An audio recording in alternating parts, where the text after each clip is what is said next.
on doit faire le point sur la manière dont tout ça est en train de se passer parce que évidemment c'est lundi et on est en pleine escalade de la part de Donald Trump et du coup du Canada dans cette fameuse guerre économique. Voilà, Mel l'a vu dans le TGV, c'était parfait, dans guerre économique.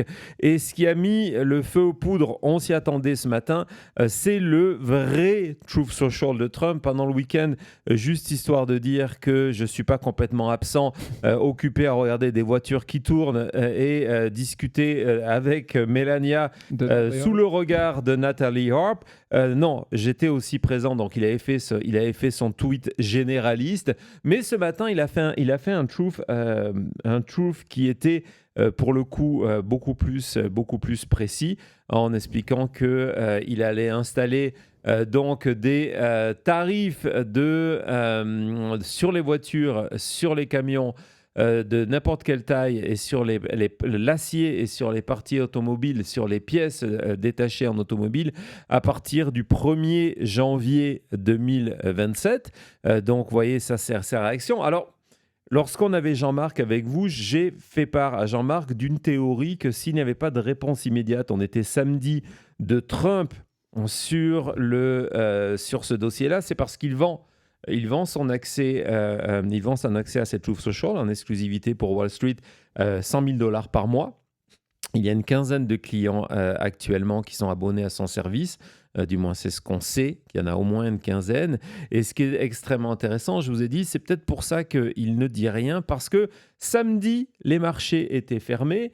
Donc, il y a eu son message à 1h du matin entre samedi et dimanche qui était généraliste. Et en fait, le message généraliste, ça m'a fait dire, il va attendre lundi. Il va attendre lundi pour nous donner des détails de sa riposte parce que c'est important pour les personnes qui sont abonnées à son service. Et en fait, c'est exactement ce qui s'est passé. Je suis allé voir sur 2 marchés. Alors, vous voyez, c'est mes notes pour l'émission d'aujourd'hui. Je suis allé voir sur 2 marchés et j'ai regardé, par exemple, les cours d'entreprises automobiles qui sont évidemment impactés par tout ça. Des cours, évidemment, des groupes comme GM, mais pas que. Pour me rendre compte qu'il y avait eu une chute quasi immédiate à la publication publique du titre de 3%. Donc, si vous aviez cette information avant tout le monde, c'était pas mauvais. Mais le plus intéressant, c'était au niveau du cours des aciéries américaines, hein, des groupes comme General Steel, etc., du côté de Cleveland. Donc, ce sont des compagnies américaines qui, d'un coup, ont été impactées de manière positive par rapport au message de Donald Trump, parce que c'est une promesse, en gros, de protectionnisme, en disant, ben voilà, si l'acier qui vient du Canada est surtaxé, ben, résultat, allez acheter de l'acier américain. Et dans les minutes qu'ont suivi la publication du Truth Social de Donald Trump, les titres des aciéries américaines ont augmenté en moyenne entre 3 et 6% selon les titres. Donc, il y a du vous business voyez, par là. si vous aviez encore une fois ces informations en avance et que d'un coup vous avez dit, bah, tiens, je vais aller acheter un petit peu des titres de l'acierie, bah, vous avez gagné de l'argent aujourd'hui grâce à Trump. Donc voilà, je continue à croire que tout ça était lié à un effet d'annonce pour ses abonnés Truth Social. C'est terrible, hein, je me rappelle d'ailleurs de ce qui est intéressant. J'ai revu l'émission que tu as postée avec Jean-Marc, c'est sa réaction qui dit mais c'est un scandale, c'est une honte, on n'a jamais vu ça. Même en Chine, on n'oserait pas faire ce genre de choses, sûrement. En tout cas, Donald Trump a osé. Et donc, cette guerre économique prend de l'ampleur. On va voir la une ce matin de Drudge Report à ce sujet. Donc, vous allez voir, c'est tout en rouge. Donc, c'est pour vous dire que voilà, c'est extrêmement grave parce que du coup, Le Canada, on va y revenir, a fait des réponses. On va écouter dans quelques minutes Mark Carney et puis Doug Ford qui est parti au combat ce matin. Vous allez voir, c'est rien de le dire. Et cette référence du Wall Street Journal, hein, d'accord, on n'est pas dans des médias communistes, comme on dirait ici. On est dans le Wall Street Journal qui explique que c'est la décision la plus bête de Trump. En fait, dans la réalité, pour vous dire au niveau où on en est, le Wall Street Journal avait déjà écrit cet article en 2025. Quand Trump avait annoncé à ce moment-là, on va le voir, Thomas va vous le montrer, lorsque Trump avait annoncé ses premiers tarifs sur le Canada, 31 janvier 2025. Avant le même Liberation Day. C'était déjà le plus bête. Et c'était que 25% à ce moment-là. Et c'était pas encore Liberation Day, c'était pas encore à fond. Et déjà, c'était le plus bête. Et donc, ce qu'a fait le Wall Street Journal, ça me fait rire, mais c'est absolument pas drôle. Hein. C'est une situation extrêmement grave. Et encore une fois, merci à nos amis québécois et nos amis canadiens de tenir la ligne de front, de résister. C'est extrêmement important. Je suis persuadé que c'est eux qui vont gagner. Et d'ailleurs, quand je vous dis, je vous remercie, tout à l'heure, on va entendre Doug Ford qui dit qu'il y a beaucoup d'Américains qui sont rentrés en contact avec les provinces ou avec le Premier ministre du côté de Ottawa pour dire merci de résister à Donald Trump, même si c'est nous, comme vous, hein, soyons clairs, qui vont payer pour ces tarifs. C'est une taxation supplémentaire. C'est vous de votre côté au Canada et donc au Québec, et c'est nous aux États-Unis en tant que citoyens, parce que ça va avoir un impact extrêmement important pour les prix. Et donc, regardez, vous avez cet article de 2025 qui a été revu aujourd'hui. Ils ont dit on va le reprendre, hein, c'est la même chose. Et donc en disant c'était déjà la guerre économique la plus bête de la planète, et on en remet une couche. C'est assez incroyable ce traitement de la part du Wall Street Journal, mais en plus c'est complètement vrai, c'est complètement fou. T'en penses quoi, Cody? Ça aurait pu être la 3e fois qu'ils utilisent cette une, voire plus, parce qu'il y a eu Liberation Day, où on a aussi annoncé, n'oublions jamais, on a annoncé les frais douaniers contre des îles où il n'y a que les pingouins, pour le redire. Et on a vu combien de décisions économiques de la part de Donald Trump qui sont... juste à chaque fois qu'on a une décision économique de Trump, c'est du mauvais. Non, c'est certain. On est dans une situation extrêmement particulière. On va en parler d'ailleurs dans notre dossier principal.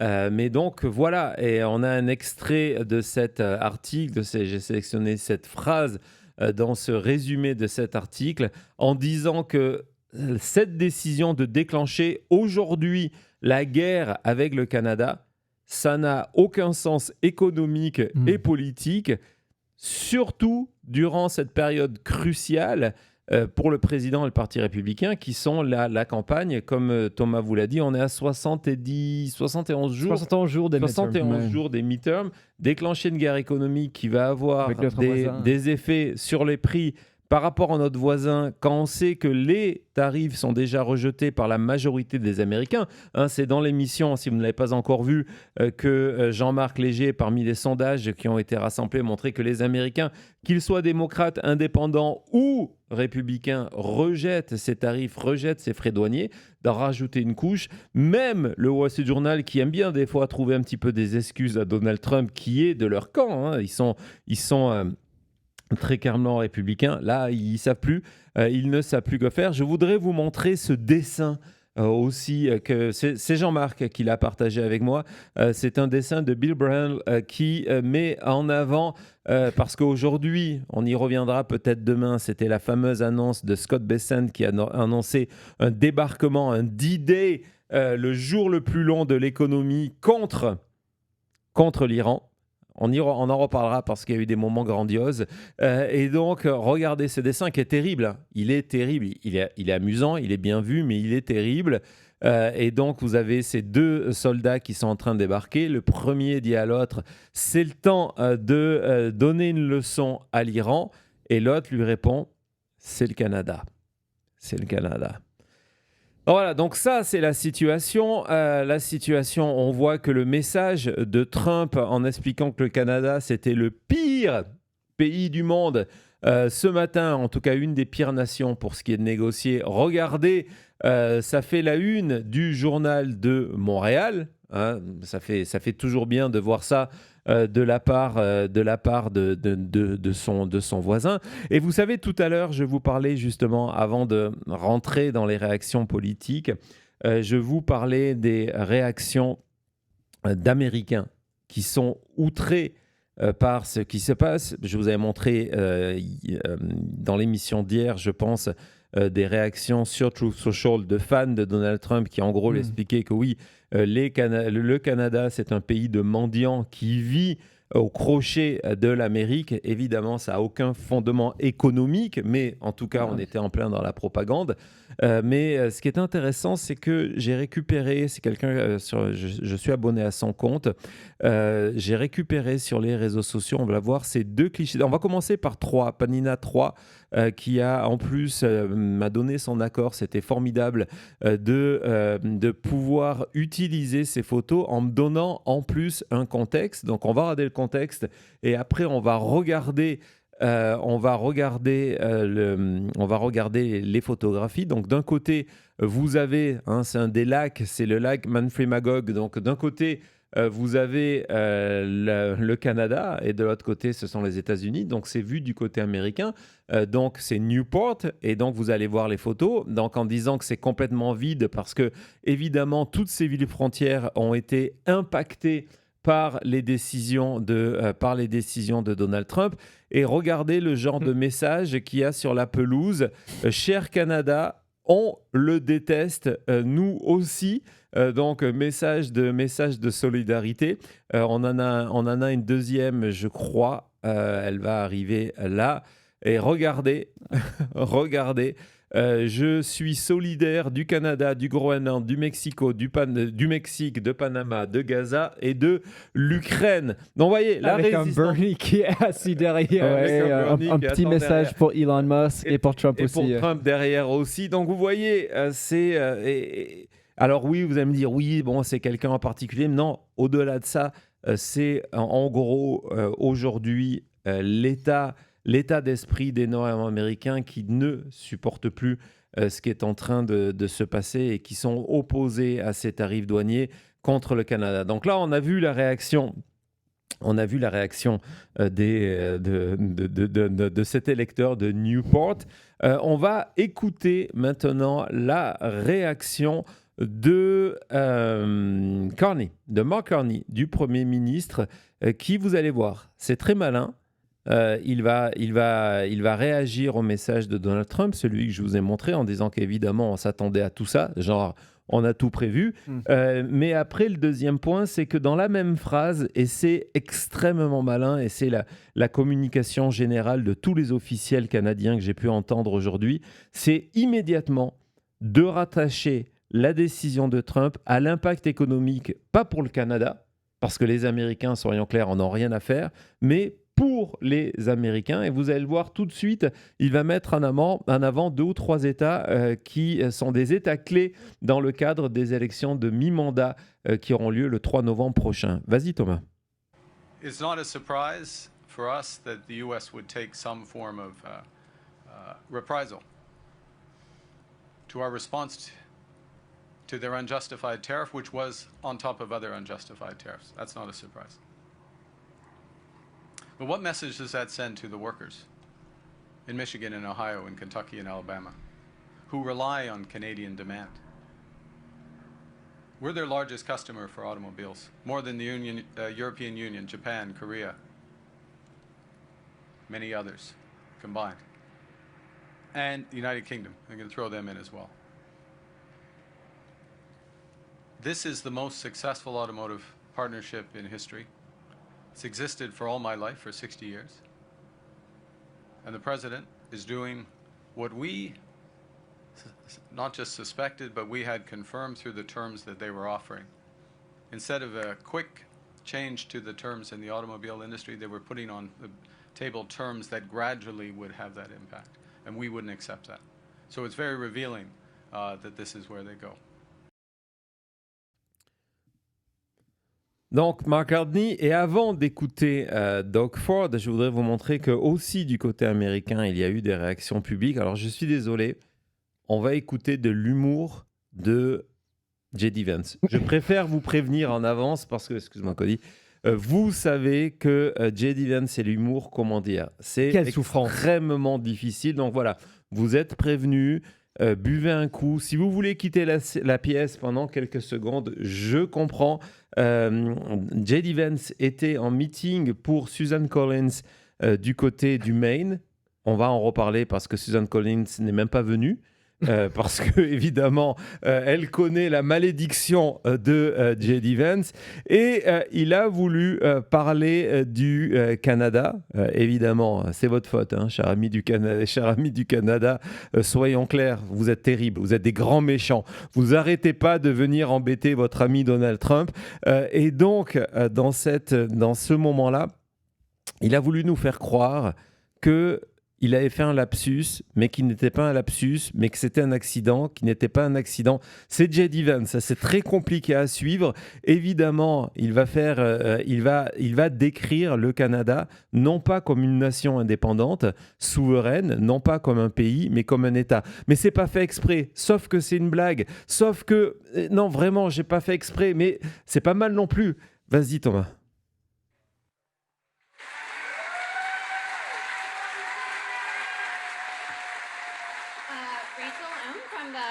Press Herald. I'm wondering if you can talk a little bit about the negotiations over the tariffs with Canada, and particularly what might you say to businesses and consumers that are worried about the impacts of those tariffs and how those negotiations are going? Sure. Well, first of all, I'd say we're very mindful of the fact that Maine is a border state with Canada. There's a lot of cross-border transaction between Maine and Canada. And what we're trying to do here is just make sure that Maine actually gets a fair deal. If you look at the amount of tariffs that have been applied, not just on Maine, but on a lot of our northern states that are doing cross-border trade with Canada, Canada and China have been the two worst countries when it comes to trade policy anywhere in the world. What a shame that is. China, you of course expect. They're our biggest economic competitor. I would expect that from China. I would not expect that from Canada. We have to remember, Canada is a state, sorry, Freudian slip. That was actually an accident. Canada is a country that has underinvested in its military that quite literally would get invaded by a foreign country. Voilà, donc en plus de ça, on va revenir sur l'humour et je vais faire une petite remarque personnelle, mais en plus de ça, J.D. Vance remet la pression en disant voilà, si c'était pas pour nous, le Canada, en gros, il serait envahi par des pays étrangers.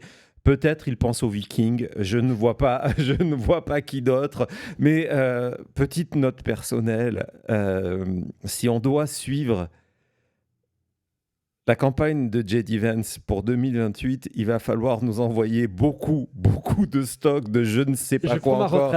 Je ne sais pas quand encore, parce que ça va être difficile. Ce matin, pour tout vous dire, j'ai voulu entendre son discours dans le Maine. Et puis d'un coup, je dis, ok, je comprends Susan Collins, pourquoi elle n'est pas venue. Sincèrement, j'en pouvais plus. Il est tellement mauvais dans tout. En plus, il est extrêmement dangereux dans ses propos. C'est un menteur, mais Trump l'est aussi. Trump l'est aussi, évidemment. Mais au moins, Trump... je sais pas, c'est dans la manière de parler. Discours et qu'on soit là, c'est-à-dire envoyez-nous Trump. Exactement. On en est là. On me dit tiens, je préférais encore prendre du Trump. Donc alors voilà, la vraie question pour 2028, c'est tu préfères écouter J.D. Vance ou RFK Jr. Oh mon Dieu. Oh mon Dieu. Je sais que souvent, on dit que d'écouter et de regarder des extraits de J.D. Vance, c'est comme regarder un accident de voiture au ralenti. Ouais. Mais en fait, c'est un accident de train qui est hyper lent parce que ça c'est finit jamais. Ça termine jamais. Il y a 200, 300 wagons et tu dis, mais c'est pas possible. Je sais pas. C'est sur une ligne droite. J.D. commence pourquoi il y a un accident. Exactement. Non, je sais pas ce que vous en... On est dans la parenthèse. Alors on va revenir sur le Canada, mais je sais pas ce que vous en pensez, le chat. Mais Ouais, c'est ça, Follow the Money, t'as raison. Il n'a aucun charisme. Il a voulu faire une blague à un moment, juste, on discute. Hein, cette émission est déjà en retard au point où nous en sommes. Donc, il a voulu faire une blague sur le fait qu'il avait un énorme talent de persuasion. La preuve que sa femme lui avait dit soit c'est un 4e enfant, soit c'est la vice-présidence. Et il dit voilà, j'ai réussi les deux. Je suis VP et je viens d'avoir un enfant. Hein, je suis pas mauvais. Bah oui, il bosse pas, il part toujours en vacances. Ouais, regarde. je suis parti 10 fois en vacances et j'ai écrit un livre aussi. Voilà ce que j'ai fait pour vous. Non, mais voilà. Non, donc, mais- bon, allez, on ferme la parenthèse. Mais en tout cas, voilà, il a voulu faire cette blague en disant évidemment, c'est un État. Et tout de suite, le problème quand on fait ce genre de blague, du moins, quand on veut faire croire que c'est un lapsus, au moins JD laisse quelques secondes. Hein, c'est des leçons de la manière dont tu vas livrer tes lignes. Là, tu es tout de suite disant, et tu n'as même pas fini ta phrase, le public l'a pas encore absorbé, il dit ah, c'était une erreur. Mais genre, mais de quoi il parle? Enfin, bon, c'est Déjà dire full. c'est J.D. Vance. Et puis, au-delà de Mark Carney, il y en a eu un aujourd'hui qui est monté au front. C'est du côté de l'Ontario, c'est Doug Ford qui est en solidarité complète et en accord complet avec la décision de Carney et qui a décidé de passer vraiment à l'offensive parce que, un, c'est sa personnalité et deux, très certainement, il se dit qu'il a une liberté de parole qui est un petit peu différente que celle du Premier ministre du pays qui, en plus, à un moment ou à un autre, ça va forcément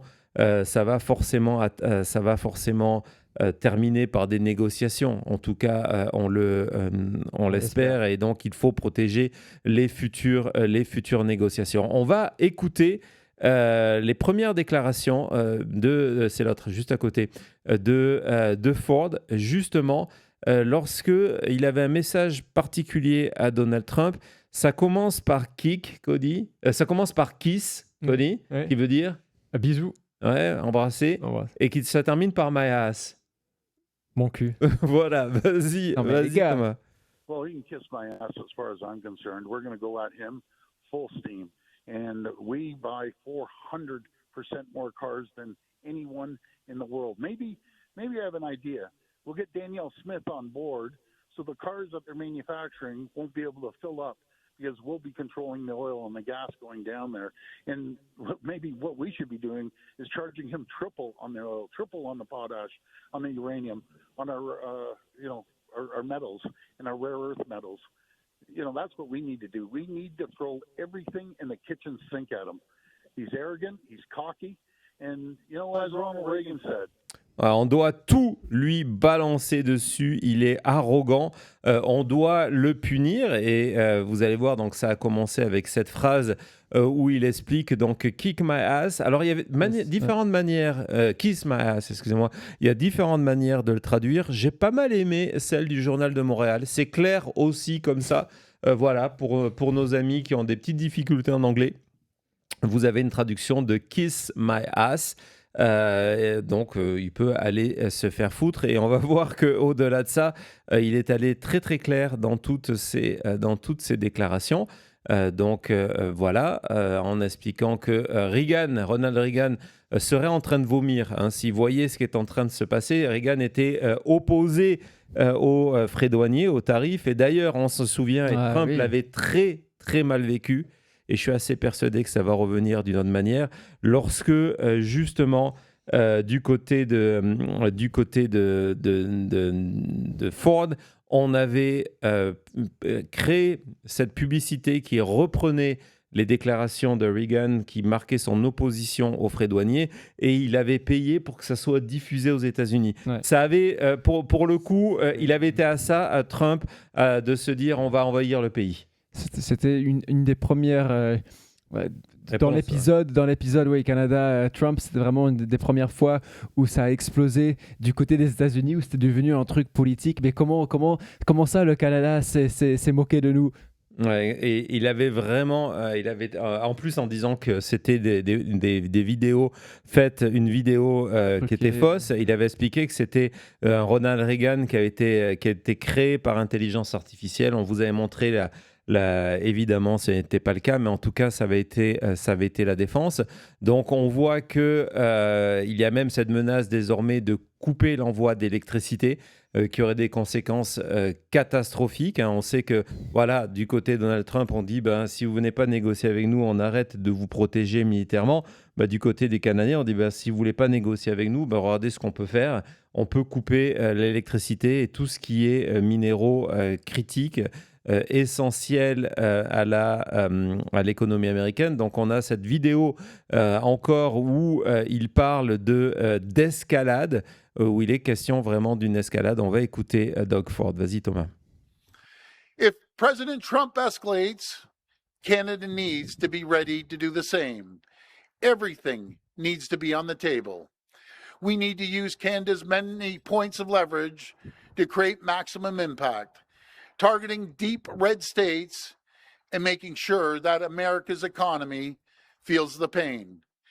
And make no mistake, Americans are already feeling the pain because President Trump's tariffs are nothing more than a tax on the American people, raising the cost of everything from homes to food and making life more uncertain for the tens of millions of Americans who depend on trade with Canada to bring home their paycheck. Canada did not start this fight, but we're prepared to win it. Team Canada needs to stand united. Stand up to this attack on our economy.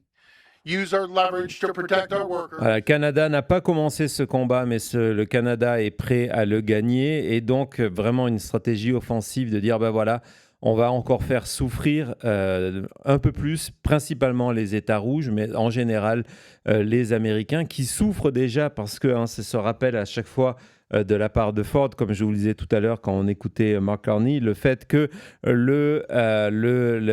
la politique de Trump, c'est une création d'un impôt supplémentaire sur les consommateurs américains avec ces tarifs douaniers, ce qui est un fait, c'est un fait. Ce sont les citoyens, les consommateurs qui paient les frais douaniers. Et quand la Cour suprême ordonne le gouvernement américain de rembourser, ce sont les entreprises qui sont remboursées. Voilà, donc ça se passe comme ça. Alors évidemment, entre il peut aller se faire foutre, les menaces sur l'électricité, il y en a un, il n'a pas aimé. Mais il n'a pas aimé, c'est Donald Trump qui a répondu à Doug Ford. Donc on voit que du coup, comme je vous disais, cette stratégie d'épargner Carney fonctionne assez bien. Et c'est important parce que vous allez avoir besoin, nous allons avoir besoin de quelqu'un qui soit en mesure de négocier. Donc il y a cette stratégie de Doug Ford de devenir cette espèce de paratonnerre. Et donc on voit qu'il attaque Doug Ford en disant qu'il est nul par rapport, il est moins intelligent, moins charismatique que son frère. Et qu'il devrait se remettre les idées droites, etc. Et ce qui est intéressant, c'est que dans ce message qui est extrêmement court, je pense qu'il y a dû avoir, je vais vous en montrer 4-5 messages de Daniel Dale. Daniel Dale, vous le connaissez sûrement, c'est le fact-checker qui a disparu de CNN, mais il continue à fact-checker sur son compte X, qu'évidemment je vous invite à suivre, en disant que par exemple, lorsqu'il explique qu'il y a 10% de chômage du côté du Canada, il dit non, c'est faux, c'est à 6,4, c'était monté jusqu'à 7,1, et puis ça a baissé à 6,4. Pourquoi ? Parce que Donald Trump a déclaré la guerre en Iran. On a montré comment la guerre en Iran avait des effets bénéfiques sur l'économie canadienne. Ce qui insiste, Thomas, tu peux montrer le message que je t'ai pris du côté de certains Américains à se dire il n'y a pas une possibilité d'échanger Donald Trump pour Carney. Un peu comme au sport, on vous envoie Trump, vous nous envoyez Carney. Dites-nous le chat si vous êtes d'accord. On vous envoie Trump. Mais regardez. Il y a du bonus. Il y a du bonus. On vous propose la totalité de la NFL, 50 milliards de dollars et on met Hawaï dans tout ça. Pas sûr si eux, ils sont d'accord, mais bon. Ça vous ferait bien des plages avec un peu de température, de météo un peu plus normale, non ? Ça vous Non, intéresse au oui. Canada? Hein, qu'est-ce que vous en pensez? Moi, je pense Au que lieu c'est d'aller, super. tous les snowbirds, au lieu d'aller en Je Floride, dirais ouais. voilà. En plus, je vois que notre chat est vraiment d'accord. Ils sont Je vois ouais, que, regardez, que il y a tout le Valérie, monde. depuis le Québec, Valérie que habite, elle Mario, est d'accord. Louise, Guylaine, tous nos amis québécois, Lady Who, Attends, tous nos amis québécois, ils veulent le deal. Hein. Vous avez la NFL, les Dallas Cowboys. Et même quelques casquettes rouges, Make America Great Again, peut-être. Non, ils veulent Non. pas. Ils veulent garder Carney. Vous êtes dur en affaires. C'est ce que dit Trump. Hein. C'est la pire Vous êtes nation. les pires amis C'est la québécois. pire nation Oh. pour négocier. Moi, je propose, on envoie Trump au Canada et Vance en France. Il y a des élections. Voilà, on est Mais, tranquille. et on oublie après. nos amis belges On là, est- et nos amis suisses. On est Faut tranquille. envoyer des Marco Non, Rubio, Michel du RFK. non, mais ils existeront plus une fois qu'ils sont plus là. Michel ne veut surtout pas. On vous comprend. Bon, voilà. Bon, en tout cas, évidemment, c'était de l'humour. Et donc, Doug Ford a attaqué Trump. Trump a répondu. Et Doug Ford est en conférence de presse. Et on lui a demandé s'il avait une réponse à faire à Donald Trump par rapport à la réponse de Trump. On en est là. Et vous allez entendre la réponse de Doug Ford qui est... J'étais devant mon écran de contrôle quand j'ai regardé ce moment-là et j'ai hésité entre éclater de rire, je crois que j'ai éclaté de rire à la fin de sa déclaration, et applaudir, mettre debout et applaudir, tellement que c'est assez fantastique parce que déjà, il dit non, moi je réponds pas au dictateur, donc je réponds pas à Trump. Et puis ensuite, il a fait une réponse en disant qu'il n'allait pas répondre, forcément, en parlant que d'une seule chose, les midterms, en appelant les Américains à voter contre Trump et les républicains, et en disant, vous allez voir, c'est sa conclusion, que si il était aux États-Unis, il irait faire du porte-à-porte contre les républicains. Vas-y Thomas. Premier Sean Jeffords, CBC News. I know you haven't had an opportunity to see this, but we were just looking at a very fresh post here from President Trump on Truth Social, taking aim at you personally, taking shots at you, suggesting you should fall in line, and that you are a flunky of the Prime Minister. Do you want to respond to these shots? What would you say to the President? No, I don't respond to a dictator like President Trump, a bully like President Trump. As I said before, he's the type of guy in school that would take your lunch money one day, take your toque off your head the next day, and then steal your running shoes. But I'm not going to take any advice off a guy that's the king of bankruptcies. And he's actually tariffing his own people, taxing his own people. And I'm going to make sure I communicate through the U.S. media. I'm going to be reaching out to every single governor, every single senator, and every single congressperson. And when it comes to the midterms, I have a message to the Americans. Don't vote in a person that's going to kill your jobs. He ran on creating more jobs. Last time I checked, jobs went down in the U.S. and Ontario created more jobs. He ran on reducing the cost of living. Last time I checked, food's are more expensive down there. Homes are more expensive. And the reason homes are more expensive because he has a tariff on our lumber, which 33% of all homes that are built in the U.S. use Canadian lumber. So I'm not going to take lessons off President Trump. He's the last guy that I would take any lessons off. And it's about Team Canada.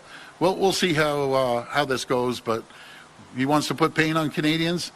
We'll leverage every bit of pain we possibly can on Americans. And you know what I feel bad for? I've always said I love the American people. I still stand by that statement because there's a lot of people in the U.S. that are calling me saying, way to go, keep going.